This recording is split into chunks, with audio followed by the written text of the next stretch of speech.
Head অফিসের বড় বাবু লোকটি বড় শান্ত, তার যে এমন মাথার ডেমো কেউ কখনো জানতো?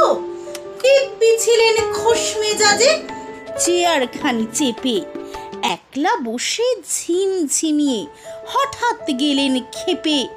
আঁতকে উঠে হাত পা ছুঁড়ে চোখটি করে গোল, হঠাৎ বলেন গেলুম গেলুম, আমায় ধরে তোল। তাই শুনে কেউ বদ্যি ডাকে, কেউ বা হাঁকে পুলিশ, কেউ বা বলে কামড়ে দেবে, সাবধানে তেতুলিশ। ব্যস্ত সবাই এদিক ওদিক করছে ঘোরাঘুরি। বাবু হাঁকেন, ওরে আমার গুঁফ গিয়েছে চুরি। গুঁফ হারানো আজব কথা, তাও কি হয় সত্যি?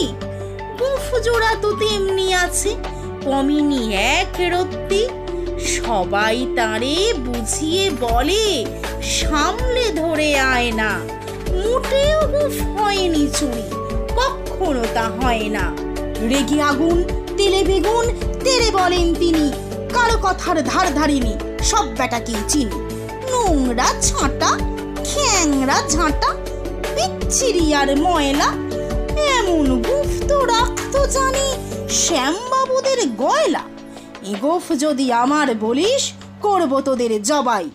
এই না বলে জরিমানা করলেন তিনি সবাই। ভীষণ রেগে বিষম খেয়ে দিলেন লিখে খাতায়, কাউকে বেশি লাই দিতে নেই, সবাই চড়ে মাথায়। অফিসের এই বাঁদরগুলো মাথায় খালি গোবর, গুঁফ জোড়া যে কোথায় গেল কেউ রাখে না খবর। ইচ্ছে করে এই বেটাদের গুঁফ ধরে খুব নাচি, মুখ্যগুলোর মুন্ডু ধরে কোদাল দিয়ে চাঁচি।